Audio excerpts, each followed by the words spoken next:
Assalamualaikum warahmatullahi wabarakatuh.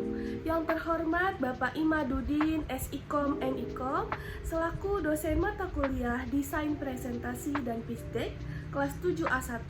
Sebelumnya perkenalkan, nama saya Jessi Yusnita dengan NPM 2022 10415005. Di sini saya akan mempresentasikan materi mengenai SDGs 6, yaitu tentang air bersih dan sanitasi. Lalu di sini ada pengertian mengenai air bersih dan sanitasi. Air bersih merupakan salah satu kebutuhan dasar vital bagi manusia, di mana air digunakan untuk segala aktivitas seperti meminum, memasak, mencuci, mandi, serta sanitasi. Air yang dapat digunakan untuk kegiatan sehari-hari tersebut merupakan air bersih, yaitu air yang layak untuk dijadikan air baku bagi air minum. Selanjutnya, air minum yang aman bagi kesehatan apabila telah memenuhi persyaratan fisika, mikrobiologi, kimiawi, dan radioaktif. Mendefinisikan sanitasi sebagai pembuangan kotoran manusia yang aman, di mana manusia harus mengeluarkan kotorannya secara higienis untuk menghindari dampak negatif terhadap kesehatan dirinya sendiri maupun orang lain. Tujuan adanya sistem sanitasi diantaranya adalah untuk melindungi kesehatan manusia, meminimalisir adanya degradasi lingkungan, serta penipisan sumber daya dan mempertahankan penerimaan sosial dalam jangka panjang. Berikutnya, bagaimana sih kondisi air di Indonesia saat ini? Ketersediaan air dan kondisi sanitasi di Indonesia memang terus mengalami peningkatan dari tahun ke tahun. Namun, tetap belum mampu menjangkau seluruh warga negaranya. Di Indonesia, banyak sarana air bersih dan sanitasi kurang berfungsi dengan baik. Permasalahan ini disebabkan oleh konstruksi pengolahan yang tidak jelas dan masyarakat kurang membantu dalam memproses pembangunannya.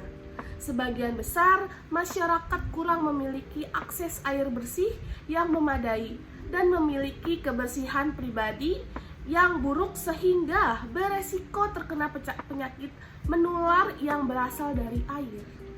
Apa saja sih air bersih dan sanitasi yang layak? Yang pertama, tidak berbau. Lalu yang kedua, tidak berwarna. Lalu yang ketiga, tidak berasa. Dan yang keempat, tidak keruh. Selanjutnya, kondisi sanitasi di Indonesia pada saat ini. Menurut WHO, pada tahun 2017, Indonesia memiliki sanitasi yang terburuk atau tidak layak ketiga di dunia. Setelah India dan Tiongkok, organisasi internasional pun menyatakan bahwa sanitasi dan perilaku kebersihan yang buruk serta meminum air yang tidak aman telah berkontribusi terhadap kematian anak yang disebabkan akibat diare sebanyak 88% di seluruh dunia. Kondisi tersebut membuktikan bahwa masyarakat tidak menganggap penting berperilaku hidup bersih. Pengaruh kondisi air terhadap kualitas hidup masyarakat. Peningkatan kesehatan adalah salah satu sasaran pembangunan pemerintahan pada saat ini.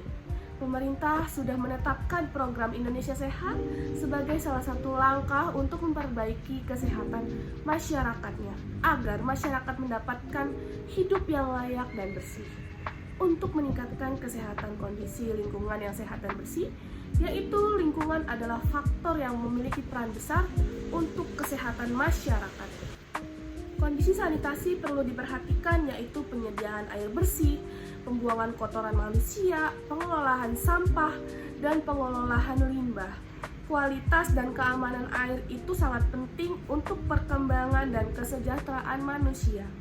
Penyediaan akses air bersih ialah suatu instrumen yang efektif dalam kesehatan. Sebagai otoritas internasional, WHO memimpin secara global untuk mencegah menularnya penyakit yang berasal dari air. Partisipasi pemerintah dan masyarakat dalam menjaga kebersihan air dan sanitasi di Indonesia, yaitu ada beberapa macam cara, yaitu yang pertama, percepatan penyusunan rencana rinci tata ruang kabupaten dan kota untuk dievaluasi oleh gubernur. Yang kedua, penyusunan pertunjukan pelaksanaan pemanfaatan ruang dan fasilitas upaya ketaatan terhadap rencana tata ruang. Lalu yang ketiga, percepatan pembangunan infrastruktur sumber air melalui penyelesaian hambatan perizinan, pembiayaan penanggulangan masalah sosial. Lalu yang keempat, perbaikan sistem monitoring hidrologis dan kualitas air serta sistem informasi sumber daya air. Lalu yang kelima, peningkatan pengelolaan infrastruktur sumber air melalui operasional dan pemeliharaan infrastruktur sumber air guna mengembalikan fungsi. Lalu yang keenam, meningkatkan layanan jaringan irigasi untuk mendukung ketahanan pangan melalui pengembangan dan pengelolaan sistem irigasi partisipasi. Lalu ada studi kasus yang saya ambil, yaitu dari Desa Kedungu, Kecamatan Binangun, Kabupaten Blitar. Persepsi masyarakat yang meliputi pengetahuan, sikap dan perilaku terkait air bersih dan sanitasi, masyarakat Desa Kedungu memiliki persepsi yang baik.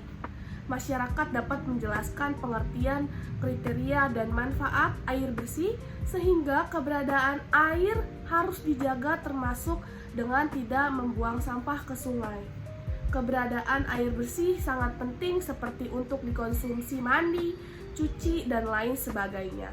Strategi meningkatkan sanitasi yang layak pada masyarakat di Desa Kedungu, Kecamatan Binangun, Kabupaten Blitar dapat dilakukan dengan partisipatori dengan tidak membuang sampah sembarangan, tidak membuang air besar sembarangan, menerapkan jamban sehat pada setiap rumah, dan lain sebagainya. Lalu di sini ada kesimpulan dari materi yang sudah saya sampaikan sebelumnya, yaitu ketersediaan air merupakan fondasi penting bagi terciptanya masyarakat perdesaan yang sehat dan sejahtera. Keberhasilan peningkatan sanitasi di desa sangat bergantung pada tersedianya air bersih yang cukup serta kolaborasi antara pemerintahan dan masyarakat. Upaya sosialisasi, edukasi, dan pembangunan infrastruktur air bersih harus tetap dilanjutkan agar manfaat kesehatan dan kualitas hidup masyarakat pedesaan semakin meningkat. Sekian presentasi yang dapat saya sampaikan. Semoga bermanfaat bagi kita semua. Kurang lebihnya mohon maaf. Wassalamualaikum warahmatullahi wabarakatuh.